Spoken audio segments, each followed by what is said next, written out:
দেখেন, আপনার দৃষ্টিভঙ্গি থেকে আপনি শিরোনাম দিয়েছেন মোস্তফা খামেনি যুক্তরাষ্ট্রের নতুন আতঙ্ক। আমি আপনার সঙ্গে একমত হতে পারলে খুশি হতাম, কারণ তাহলে হয়তো আমি বুঝতে পারতাম যে আমি হয়তো ইরানের পক্ষে, তাই এই কথাগুলো বলছি। কিন্তু আমি ইরানের বিপক্ষে নই। তারপরে বলছি, মার্কিন যুক্তরাষ্ট্রের জন্য খামেনি বা এই নতুন খামেনি আতঙ্ক তো দূরের কথা, কোন ধর্তব্যের মধ্যেই নাই। কারণ তার যে টার্গেট ছিল চেঞ্জ রিজিম, শাসক পরিবর্তন করা, সেটা আমেরিকানরা অত্যন্ত দক্ষতার সঙ্গে সফলতা অর্জন করেছে। এবং এই খামেনিকে নতুন মানে ক্ষমতাধর করার মাধ্যমে প্রমাণিত হয়ে গেল যে রিজিম চেঞ্জ হয়ে গেছে। যে পরিবর্তনটা আমেরিকানরা চেয়েছিল সেই পরিবর্তনটা হয়ে গেছে। এখন আমেরিকা রিজিম চেঞ্জ হয়ে গেছে না, আমেরিকা তো চেয়েছিল আমেরিকার পছন্দ আগের মতো। খামেনি নাই, নতুন খামেনি আসছে, নাম এক হইতে পারে। নতুন খামেনিকে এই যুক্তরাষ্ট্র পছন্দ মতো চেয়েছে বলেই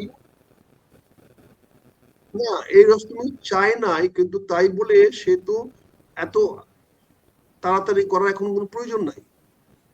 এখানে গ্লোবাল পলিটিক্সটাতে যে জিনিসটা হচ্ছে, আপনি দেখেন ইংল্যান্ডের ইউকে স্ট্যামার সাহেব গেছিল আমেরিকাকে সাহায্য করতে, সেখানে সে মুখেরও বলছে এখন আর সাহায্যের দরকার নাই, এই যুদ্ধর জয় আমাদের হয়ে গেছে, এখন তোমাকে আমাদের জয়ের সঙ্গে অংশগ্রহণ করানোর কোনো প্রয়োজন নাই। এই কথাগুলো যদি আপনি বিবেচনা না নেন, এই কথাগুলোকে যদি আপনি গুরুত্ব না দেন, তাহলে আমাদের কিছু বলার নাই।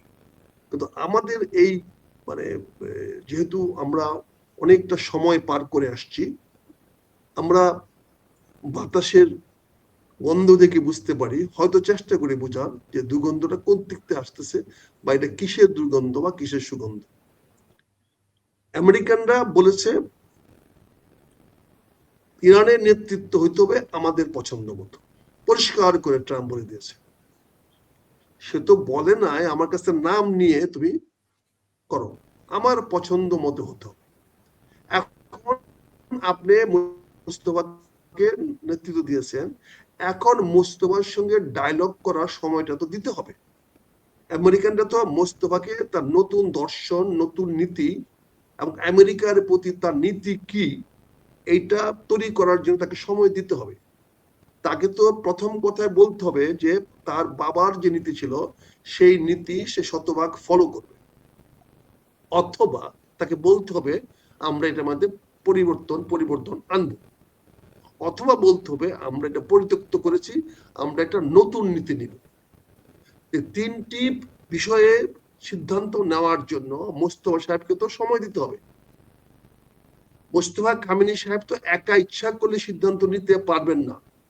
ওনাকে সবকিছু মিলিয়ে, যেটা আমরা বলি stock taking, brigadier general Khaliduzzaman সাহেব আছেন, সেখানে সবকিছু পর্যবেক্ষণ দেখতে হবে তার এখন সাধ্য কতটুকু আছে, সামর্থ্য কতটুকু আছে, কতটুকু সে আগাতে পারবে, তার রেশন আছে কিনা, রসদ আছে কিনা, সৈনিক আছে কিনা, সেইগুলো নিয়ে নতুন করে আবার যুদ্ধে নামতে পারবে কিনা, এই বিষয়গুলো তাকে বিবেচনা নিতে হবে। এই বিবেচনা নেওয়ার জন্য আমেরিকা অবশ্যই তাকে সময় দিবে, ইসরায়েল অবশ্যই তাকে সময় দিবে। ইতিমধ্যে দেখেন লেবাননের প্রেসিডেন্ট আনকন্ডিশনাল সারেন্ডার করেছে। সে বলেছে আমি আর এখানে হিজবুল্লাহদেরকে স্থান দিব না। সে পরিষ্কার করে দিয়েছে, হিজবুল্লাহ মানে হলো ইরানিদের মদতপুষ্ট একটি সশস্ত্র বাহিনী, যারা ওখানে কাজ করে, তাদেরকে ওখানে কাজ করতে দেওয়া হবে না। ইসরায়েল বিরোধী কার্যকলাপ তারা হিজবুল্লাহ করে, তাদেরকে সেখানে কাজ করতে আর দিবে না। এটা পরিষ্কার ভাবে লেবাননের প্রেসিডেন্ট ঘোষণা দিয়েছে। তার মানে কি, লেবাননের প্রেসিডেন্ট ইনডাইরেক্টলি বলেন বা বলে আত্মসমর্পণ করেছে, বলে যে ঠিক আছে আমার উপরে হামলা করো না, আমি এগুলো করতে দিব না। একইভাবে আমেরিকা এবং ইসরায়েল পোজ দিবে, কিছুটা অপেক্ষা করবে, কিছুটা সময় দিবে। তার মধ্যে আক্রমণ বন্ধ করে দিলে তো সিজফায়ার বলতে হবে।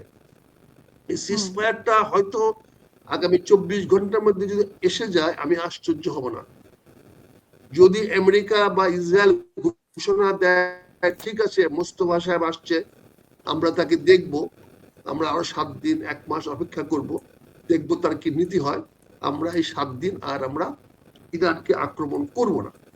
এই ধরনের বক্তব্য যদি আমেরিকার থেকে আসে, ইসরায়েল থেকে আসে, আমি ব্যক্তিগতভাবে আশ্চর্য হব না। হয়তো এটাই একটা স্ট্র্যাটেজি হইতে পারে, রাজনৈতিক দর্শন হইতে পারে।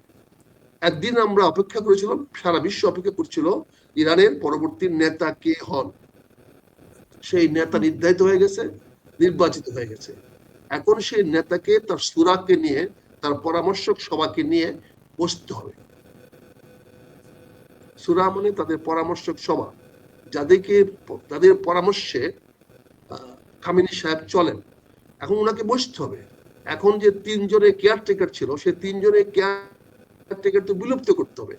প্রেসিডেন্ট তার ক্ষমতায় ফিরে যেতে হবে, স্পিকার কি বলে প্রধান বিচারপতিকে তার জায়গায় চলে যেতে হবে, এবং বাকি যারা ইসলামিক স্কলাররা আছেন, যারা সিদ্ধান্ত দেন, সে 69 জন 79 জন, তাদেরকে তো এখন বসে ওনাকে একটা পরিষদ গঠন করে দিতে হবে। এই সময়গুলো লাগবে। ইতিমধ্যে আক্রমণের তীব্রতা কমে আসছে। ইতিমধ্যেই কাতারে প্লেন যাওয়া শুরু হয়েছে, সৌদি আরবে প্লেন যাওয়া শুরু হয়েছে, 2-1 দিনের মধ্যে হয়তো আবুধাবি বা দুবাইতেও প্লেন চলাচল শুরু হবে। ইতিমধ্যে চীনকে হরমুজ প্রণালীতে জাহাজ আনতে দেওয়া হয়েছে, শোনা যাচ্ছে আরো অন্য রাষ্ট্রকে দেওয়া হবে, এখানে জাহাজ চলাচল সহজ করা হবে। কারণ ইতিমধ্যে তেলের দাম $100 উপরে চলে গেছে।